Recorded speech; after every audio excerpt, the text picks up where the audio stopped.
सत श्री अकाल। PNCN देख रहे सारे ही दर्शकों का स्वागत है। इस समय तुहाडे लई जो जानकारी लैके असीं हाज़र होए हां ਉਹ स्टैटिस्टिक्स कैनेडा दे वल्लों जारी की गई है, जो कि CERB ते CESB दे नाल संबंधित है। दरअसल जो Canada emergency response benefit program ते नाल ही Canada emergency student benefit program के तहत पैसे दिते गए सी, मदद दी गई सी, उसके बारे जो आंकड़े सामने आए ने उस विच दस्सिया गया कि ਲੱਖਾਂ लोगों के वल्लों उस मदद नूं अपने आप वापस भी किया गया जिन्हां दे कोले पैसे पहुँच गए सन।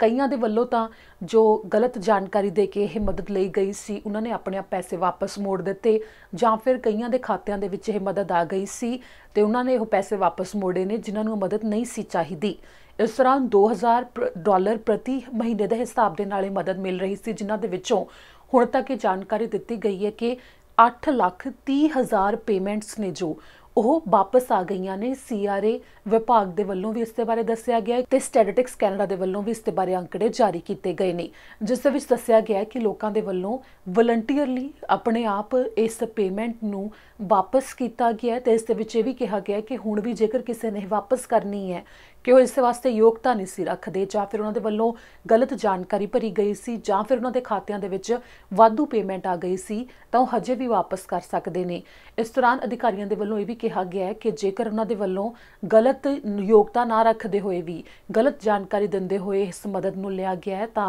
उन्होंने उत्ते अगे कार्रवाई भी होगी, तो हो सकता उन्होंने होर ज़्यादा पैसे वापस मोड़ने पैण। इस करके ਜਿਹੜੇ इस समय तक चेतावनियां भी दित्तियां जा रही ने, तो उस आधार पर भी मन्निया जा रहा है कि काफ़ी गिणती दे विच इन्हां पेमेंट्स नूं वापस किया गया है, जिस बारे जो ताज़ा आंकड़े ने उस मुताबक 8,30,000 पेमेंट्स ने जिहड़ियां वो वापस गईयां ने CRA विभाग नूं। ते ना सिर्फ CERB सगों जिहड़ा स्टूडेंट्स के वास्ते बैनीफिट CESB के आधार के उत्ते भी मदद दी गई सी, उस विच भी जिहड़े स्टूडेंट योग्यता नहीं सी रखते उन्हां दे वल्लों मदद लई गई सी, जां फिर उन्होंने कोल ज़्यादा पेमेंट पहुँच गई सी, उन्होंने वल्लों भी वापस की गई है। तो इस नाल ही अधिकारियों ने यह भी दस्सिया कि उन्होंने कोल 20,000 अजिहे टिप्स आए ने, यानी कि अजिही जानकारी आई है जिस आधार के उत्ते वो देख सकते हैं कि किन्हां दे वल्लों गलत जानकारी दे के सरकार तो मदद ली गई है, यानी कि सरकार दे इस प्रोग्राम की गलत वरतों की गई है तो सरकारी पैसे नूं उन्हां दे वल्लों लिया गया है जबकि वो योग्यता नहीं सी रखते, जां फिर उन्होंने गलत जानकारी भरी,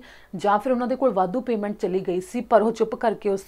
पेमेंट नूं उन्होंने वरत लिया तो वापस नहीं किया। तो इस दौरान CRA दे वल्लों यह जानकारी दी गई है कि पहला तो कैनेडा रेवन्यू एजेंसी दे वल्लों कुछ हज़ार ही गिणती दसी गई सी कि उन्हां दे कोल टिप्स पहुँचे ने, जिस तो बाद वो देख रहे हैं अगे कार्रवाई भी किवें करनी है, क्योंकि इस आधार के उत्ते उन्हां दे कोल सबूत आउंदे ने ते वो होर सबूत इकट्ठे करते हैं, जिस तो बाद इकट्ठियां जिहड़ी कार्रवाई की जानी है तो इसके उत्ते तय भी किया जाना है कि आखिर अगे उन्हां दे उत्ते पहलां तो जेल जाण तक की गल भी कही जा रही सी, पर हुण मन्निया जा रहा है कि उसके उत्ते जिवें अगे होर मोटा जुर्माना भी लग सकता है तो उसे नूं लैके किहड़ी कार्रवाई की जानी है अगे उसके उत्ते प्रक्रिया चल सकती है। पर इसे नूं लैके हुण तक जो जानकारी दी गई है कैनेडा रेवन्यू एजेंसी के वल्लों, उन्होंने कहा कि उन्होंने कोल 20,000 टिप्स आए ने तो यह टिप्स उन्होंने वल्लों दिते जाते हैं जिन्होंने पता होंदा कि उन्होंने नेड़े किसी रिश्तेदार, किसी गुआढ़ी जां फिर दोस्त मित्र के वल्लों जो गलत वरतों की गई है CERB जां फिर सरकार के वल्लों जिहड़ा भी प्रोग्राम दिता जा रहा है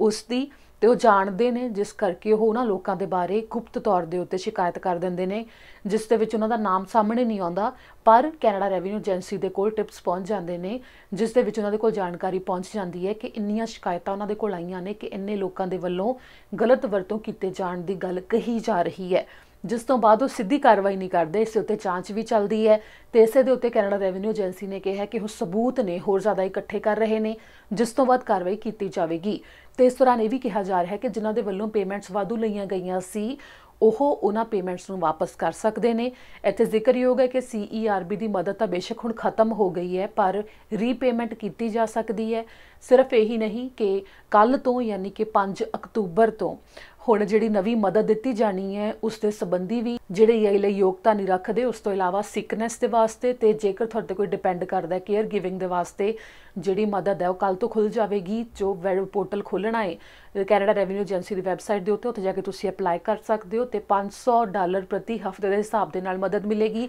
तो उस तो बाद जिहड़े सैल्फ इंपलॉयड ने तो होर कामे ने उन्हां दे वास्ते मदद 12 अक्तूबर नूं खुल रही है। ਤੇ ਕੱਲ ਸਵੇਰੇ ਵੀ ਜਦੋਂ ਹੀ ਇਹ ਪੋਰਟਲ ਖੁੱਲਦਾ ਹੈ ਉਸ ਦੇ ਬਾਰੇ ਹੋਰ ਕੋਈ ਜਾਣਕਾਰੀ ਸਾਹਮਣੇ ਆਉਂਦੀ ਹੈ ਕਿ ਕਿਸ ਤਰ੍ਹਾਂ ਅਪਲਾਈ ਕਰਨਾ ਹੈ, ਉਸ ਦੇ ਬਾਰੇ ਵੀ ਤੁਹਾਨੂੰ ਜਾਣਕਾਰੀ ਦੇਵਾਂਗੇ।